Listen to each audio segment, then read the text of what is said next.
You know what it is. That's right. It's time to talk money with your money nerd and financial coach.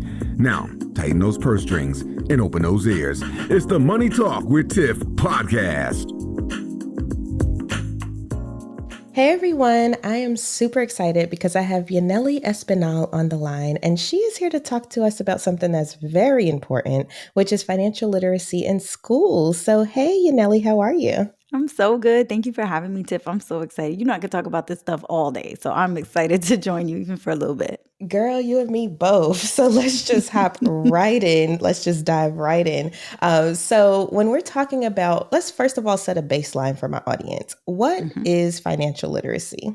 Yes. Okay. So financial literacy is kind of a combination of the knowledge and strategies and tools that you need to be able to make your own independent financial decisions and not have to default to someone else to make decisions for you when it comes to your money. And I think when it comes to the school system, that's kind of tough because, of course, it's like personal finance. When you use that terminology, it's like, oh, but it's very personal. So this should be something that they discuss at home with their parents, not necessarily an educator or a teacher kind of tells them about it. But I mean, in my work, I really believe that there's like a happy medium and a way to teach students these things in an unbiased way. And in that way, they just, use their critical thinking skills to decide, is this right for me or not? Yes, and let's talk about that just in case we have some school teachers or school executives or whatever Yep. listening. How do they bring financial literacy into the classroom? And I think one thing that I would be concerned about is the teachers not having the knowledge themselves. So, how do they incorporate this into their classroom? Yeah, so there's really a lot going on right now. There's a movement kind of like around the country, but I'll tell you, it really depends. So the work that I do focuses on high school students specifically, and we really focus on trying to get every single high school to require personal finance for a full semester. And so that's really the way that I focus on in my book and on my YouTube channel and the work that I do on Instagram. Everywhere that I'm posting, when I say financial literacy or personal finance should be required in schools, I'm talking about high schools because there's research that shows that this education is very like tactile, right? It's very hands-on. Like when you simulate applying for a loan and you enter your credit score and see what the different interest rates are going to be based on the credit score you inputted, or when you fill out your FAFSA form as practice to see like what it's like, or you do like a mock taxes form 1040 to see kind of what that's like. This stuff is kind of, it's hands-on. Like you have to really try to do it and apply the learning in order to get it. And so there's research that shows that when you teach that too young, the students, like the hands-on application of it isn't relevant and timely. So they don't use it right away. And so they lose it. However, if you do it, what's called just in time, that means that you're teaching it at a time in their life where they're literally about to apply it right then and there. So that would be if they're about to, if they just turned 16 and got their driver's license, they're about to look at car insurance. Okay, you should be teaching them about car insurance right before they go shopping for car insurance. Or how to buy a car, you should be teaching them that right before they go buy a car when they got their license. If they're applying for college, you should be teaching them paying for college and filing your FAFSA like right before they do that. And then, if they're opening a savings account or checking account, teaching them how to do that. So that just-in-time research kind of makes an argument that it should be taught in the junior year or senior year of high school, which is kind of the research that we use to promote this, because at the end of the day, you want it to be the stickiest. Like you really want students to learn it. But the bigger question is, like you said, is, well, if the teachers aren't prepared to teach it, well, then how do you expect them to be confident and comfortable in front of students? So I work at a nonprofit called NGPF, and then we have an affiliated organization called NGPF Mission 2030. And through that organization, I'm actually an advocate. So I get to travel throughout different states and work with senators and representatives to convince them why they should get these laws passed to require this class. And so what we talk to them about is like, listen, there's 5 things. If you're going to do this bill and try to push it to get signed to a law, you have to include these 5 pieces. And the first one is a semester-long class, because a bunch of schools will say, oh, but we do require financial literacy. And then when you look at the language, it's like 2 weeks of budgeting is embedded within the economics curriculum. And like, nah, come on. You cannot call that a financial literacy class. Like that checks that requirement technically, but like logistically, like they're not going to be getting more than 2 weeks. That's not, you have to really teach kids banking, budgeting, insurance, taxes, investing, paying for college, careers. There's so much credit, managing credit. Like, how can you do that all in 2 weeks? It's not possible. So, and I say that because I used to be a teacher. So it's like, I know that you have such limited time. So the semester long, which is 18 weeks or more of instruction, is the first piece. The second piece is that the law has to be very clear about where they're teaching to. So are there standards within the state, or are they going to use national financial literacy standards from Jumpstart and the Council of Economic Education? Because they do exist, but they're national standards instead of state specific. And a lot of states would rather have their own state standards. So that just needs to be clarified in the law. And then third is who teaches it, which is, to your point, there's a point in here that says, one, you have to ensure that each teacher who's going to teach this class is highly qualified, which means that they're either qualified to teach business, economics, finance already. They're either certified in math or consumer sciences or social studies, whatever kind of content. And then they also have some type of endorsement or some pathway to get an additional endorsement so that they have a certification in specifically teaching personal finance topics. So that would be through offering them free courses, teacher professional development training, which is something that I do through NGPF. I teach investing, advanced investing, and I even teach cryptocurrency basics because a lot of the students are asking their teachers about crypto and the teachers don't know. And then real quick, the last two are, what graduation requirement does it fulfill? So every single state gets to decide what that class counts towards for graduation. If it counts towards a math credit, does it count towards a social studies credit? Would it count as an elective credit? And I've even seen in the past few years of my work, some states will do multiple credits. So the students can decide, is it either an elective credit or a math credit? So if they have enough math credits, then they'll use it as an elective. But if they have enough elective credits and they are missing a math class, they can use this personal finance class as a math credit. So every state is different in how they make those decisions. And then the last thing is, when is it going to be taught? So when you roll out law, you can't just tell teachers like, okay, tomorrow you got to start teaching this required class. Like, come on, like teachers need time to plan. They need time to, work with other departments. They need time to prep the materials, to get the lesson plans in order, to find activities and videos. Like, this takes time. So we have to give them a runway of a few years between when the law passes and when the law actually becomes officially enacted. That you make so many good points in there, because I'm just thinking, I live in North Carolina and we do have a financial literacy requirement, but I never thought to look at the law like, okay, is it a 2-week requirement? Because I'm like all excited and celebrating, but I'm like, I never looked at the law. So now I want to go and look and see what the requirement really is, because they check the box, but is it fully checking the box? So That's you make right. Well, North Carolina, you lucky girl. North Carolina actually did a revamp recently, and they did, I think this was in 2021. They replaced one of two courses. They had two U.S. history classes for a full year. Students had to take U.S. history semester 1 and then again U.S. history in semester 2. So when they looked at it, they're like, okay, there's 4 required social studies classes, but why do 2 of them have to be U.S. history? So instead, they made it so that it's civics and economics, world history, U.S. history, and personal finance. So now students are getting that full semester, but that wasn't the case before 2021. So it's a new change. That's awesome, though. Okay, you saved me some time by looking it up. See, she knows her stuff, y'all. I got you. But let's kind of segue a little bit because, that was a lot to take in. So hopefully the audience, if we have any people listening that make these decisions, they can kind of help enact that change. But I kind of want to segue into the book that you have coming out, because you have a book written specifically for who? Yes, this book actually targets a younger audience. So I'm thinking about fresh out of college, fresh out of high school, even through to your maybe first or second job out of college. So really that young professional who maybe is thinking to themselves, like, I wish I had a class about money, but I never got one. And now I'm starting to make like adult decisions, whether that's taking out student loans or getting my first credit card or using my first, paycheck to do big kid things. And then it's like, okay, but I don't even know what a 401k is. And I have this 401k paperwork in front of me at work. And, when you're for the first time making those adult decisions. And then I also say, I don't like to necessarily specify like an age, because I know we all learn at different times in our lives. But I really do like to say that my target audience identifies as first generation wealth builders, which means, you're the first in your family to get access to the level of income that you have and to have the privilege to be able to think about investing for your future instead of just worrying about how you're going to survive, being in survival mode now. So I really want people who are the first generation in their family to have access to wealth building as a tool for them to like be able to read this story and the books. The book specifically has like multiple stories and also strategies. So it kind of combines personal finance and personal Awesome, stories. awesome. And I wanted to bring that up because if people are listening and they're like, well, dang, I missed the boat on this high school stuff. This doesn't apply to Right. me, or I don't have kids going through high school. Now this is another option for you to go ahead and get that education. I tell people all the time, it is never too late, okay?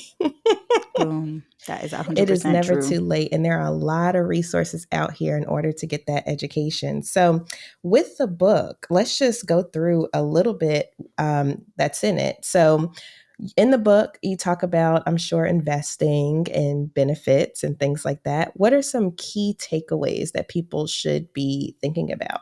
Yeah, well, the book is called Mind Your Money, and the byline is like insightful stories and strategies to help you reach your hashtag money goals. So it's focused on setting money goals and then trying to work towards achieving them. But the title of the book is really, I think, telling it's Mind Your Money, and it's a combination of your mindset and also what you do with money. So I think for me, the biggest takeaway is really like you think that you are in control of your mindset, but you're not.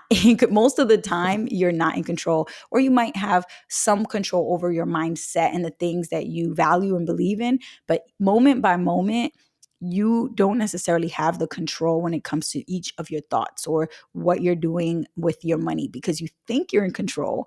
But actually, what's happening is that your brain responds to certain stimuluses, certain things throughout society that you see or that you do will make your brain go into a certain mode. So, for example, there's one study that shows that if you look at a product or brand name that your brain, that you believe in your brain is really cool, so that could be, I don't know, Apple laptop or AirPods, or that could be Balenciagas or like a Lamborghini, whatever brand that you think is cool, right? You see it, and the moment your eyeballs meet that brand, that product, your brain chemistry begins to change, and the way that your brain responds is exactly the same as it would respond if you were like snorting cocaine, or if you were winning at gambling. So Mm. those types of behaviors, that specific section of your brain that lights up when you're gambling or when you're snorting cocaine, doing drugs, like your brain responds exactly the same way, which means that this is the part of your brain that deals with addiction and becoming obsessed with something. So the Mm. same way we can get addicted to drugs and gambling, we can get addicted to name brand things and expensive things that we perceive to be cool, because branding and advertising kind of pushes it to us in that way. It paints it in this light as like, this is cool. You got to have this. You need this. If you want to, be somebody, if you want to be important and you want people to look at you and be impressed, you need to buy this, that, and that. And I feel like I felt prey to that for so many years, because I mean, a lot of people who grow up in hoods all across America, you glorify things that are expensive, like Jordans and Timbs and this name brand or that name brand. And I felt like that followed me for so many years of my life, until I finally learned about money and met other people who valued wealth building. And I realized, like, most people who are really, really wealthy don't actually live like that, because they invest their money and they make smarter choices with their money. They buy less higher quality items instead of a lot of low quality stuff. So I kind of realized really quickly that I had to adjust my mindset. So I focused, the entire second chapter of my book is called Get Your Mind Right. And it's all about different scientific studies and different points of research that show the way your mind can trick you and what you can do to kind of be in control of your mind again. Oh my gosh, you said a mouthful. I talk about mindset on this podcast so much, and I know my Mm. audience is probably like, "Oh, here Tiffany about to go." No, but it is so important, y'all. Like, I cannot state that enough. And to her point with the Jordans, for instance, Yep. my youngest son, he came home one day because I was buying them, resetting their wardrobe. And he was like, "Oh, I want to get some Jordans." And I'm like, now, first of all, I've never bought Jordans a day in my life. Mm. Here we go. Right. So I was like, I really don't want to buy these Jordans. But he was like, "Mommy, please." Say, okay. So I broke down, bought the Jordans, because I told him, I said, if you get these Jordans, Yep. like, you could get 2 pairs of shoes for the amount that you get That these same Jordans. And he price, was like, right? "It's okay. I want to get the Jordans." So I got them. And mind you, I did pick the most lowest cost ones. Right. You're like, we're gonna get But them, but we're gonna get them with a reason. right. So anyway, fast forward, he gets his Jordans. Do you know he's only worn them to school maybe 3 times, maybe 4 times. Come on. Right. And Right. he wears his Crocs every day. And Of so I'm like course. He just want to show that he has them. Exactly, exactly. And so to your point, a lot of what we believe about money or what we think we need or what have you comes from external That's sources. right. Like if it was internal for him, he would be wearing them things every day. Every day. But because it was from maybe his friends having Jordans or his friends like, oh, you wear those Crocs every day, like, Yep. that type of Yep. thing. Yep. Then Yep. he's like, ooh, I want to get some Jordans. And now he doesn't wear them because it wasn't any internal motivation to have them. It was all external. So once Yep. he already showed it off, now he don't need them anymore. That's 100%.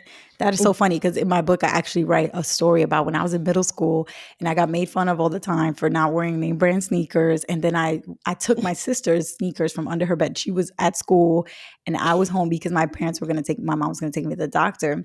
And I noticed that she left her Jordans under the bed. I was like, oh, this is the perfect chance for me to wear the Jordans.